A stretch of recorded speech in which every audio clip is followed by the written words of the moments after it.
What is up, guys? Today we're going to talk about the rave scene. I'm going to take you back to 1993, something like that. And the rave scene was, for me, by far the best time of my life, by a mile. It was beautiful, it was brilliant. Everybody came together just for that one night. Everyone was off their head, drop a couple pills, dancing all night. They just used to meet up and just go dancing, and it was brilliant. So my local rave was Doncaster warehouse, and then we used to go to Destruction, and then a bit later on Uprising came into play, and a couple of times we went to Hacienda. Now Donny Warehouse was brilliant. We used to meet up in town. Everybody would have like fluorescent colours on, some people would have whistles, some people would have gloves on, and you would meet up in town, and then we'd make us way over to Donny Warehouse, drop a couple pills, and it was like, probably, see, you never had no trouble in these places. Like, last time I went out to round town, I went with a few teenagers. It was quite a while ago, and all they was doing was like walking around like 10 men, and they'd go into a pub, they'd shake a few hands, bump people with a shoulder, and then it's on to the next pub. And if anyone like spilled a drink, they'd be like, "Oh, what are you looking at?" And it was just shit. And I think back to the rave times, and there was never no trouble. There was never no fighting. There was only one time I remember someone having a fight, and it was a personal beef. Someone had slept with his missus or something, and he was an MC. He was on stage MCing, and someone jumped up, punched him, and 007 DJ jumped on and split them both up.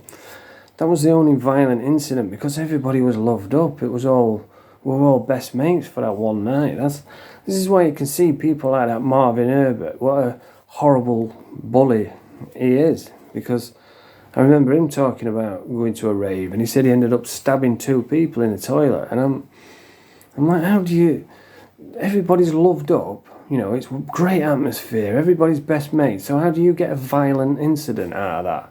It just shows you what a horrible scumbag these people are, on the dark side of YouTube.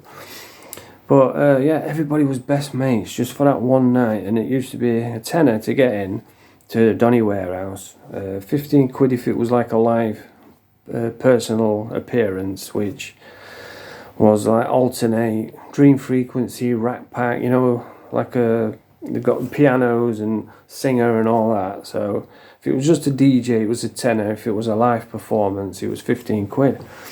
And they didn't sell alcohol, and you'd get a couple pills, and because you only needed 2 back then, they were 15 quid each, and one would last you all night, and it was absolutely brilliant. They had some top DJs down there as well. One of the best sets that I can remember was a guy, Carl Cox. He was brilliant.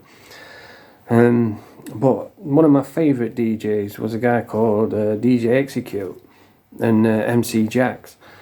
Now, you had your resident DJs like M-Zone, Nats, and they was brilliant every week. They'd just play banger after banger. MC Nats was always brilliant. He used to get everyone going, but Execute would play like different tunes, like M-Zone would play Feel the Panic and Here's Johnny and all the classics, whereas Execute would play something a bit different. So, it was every week it was bang on. And one of my favourite DJs was a guy called DJ Madness, and it was as though everything aligned just for this one moment for me. I'm getting goosebumps thinking about it. I remember Nats, I'd just dropped a pill, and Nats came on the stage and he said, "Round about now, crew, we have on the wheels of steel DJ Madness." And I'd never heard of him. I only ever heard him that one time. And just as I'm coming up, he started playing like ambient trance, like wom wom wom wom, and I'm like, I'm not really into this. But then he started like lifting it up, and it'd be getting faster. And just as I'm coming up on my pills on the dance floor, he's like making it faster and going boom boom boom. And by the end of it, it was just fucking bouncing like, go wide. And they say that time is relative, and it's true, because that 3 hours was gone in an instant, because it was like it brought me up just as I was coming up, and I must have been stomping on the dance floor for like 2 hours straight, and it was over in an instant. But yeah, it was absolutely brilliant. Everybody was like best mates. You could be sat in a chill out room, and you know, they had bean bags in the chill out room, they had deck chairs, they had a big red bus outside, and you could be sat like in the chill out room on a beanbag, and some woman had just come up and sit in between your legs, and you'd just be talking for hours like your best mates, like you'd known each other forever. It was brilliant. They would have like the stage with the MC and the DJ, and then they'd have the dance floor with some lasers. The lasers were amazing, and they'd have these big like wooden bobbins, and people would be stood on them stomping. There'd be people dancing up the stairs. It was brilliant. Even the drug squad in the corner with the bomber jackets on, eating their hamburgers, even they were having a good time. And I always remember one guy came up to me, and I think he was a drug addict. I think he was a drug squad. And he came up and he said, "I can't believe it." He says, "The atmosphere here is brilliant." He says, "All these people, and they're all just having fun. There's never no trouble." I says, "I know." So yeah, it was brilliant. Such a brilliant atmosphere. And then afterwards, like when it was time to go home, the lights had come on, and we used to call it Moshington Peed. Everyone would be like, "Oh, the lights." And then you could just like go outside into the car park and just go up to anyone and say, "Yeah, give us a lift," and say, "Yeah, jump in." And you'd just jump in and you'd be off to a house party, you know, people that you'd no idea who they are. I've ended up in Maltby, I've ended up everywhere with people I don't even know. And they just invite you into the home, and everybody's, because there was like an honour, a respect, you know, you don't mess with each other, you don't steal off each other. We was all just one unit, and you could go anywhere. And obviously people like Marvin Herbert fucking ruin it by just being horrible bullies. But for the most part, everybody was just in the same atmosphere, the same mood, and it was brilliant. Some of the best times of my life. And Donny Warehouse was a top place. We used to get people from Liverpool, Manchester. Destruction was also a good little rave. I only went there a few times, but it was bang on as well. The music was always good at Destruction. And then a bit later on, Uprising came into play, and we used to go to Uprising. I thought the music were a bit crap.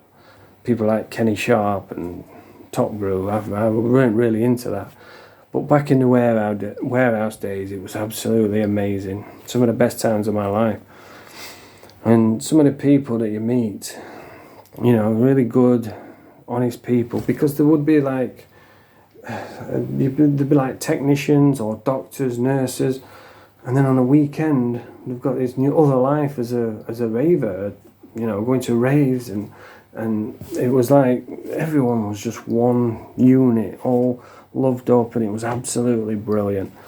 I get emotional thinking about it, because I know that those days are gone and I can't ever have them back, you know.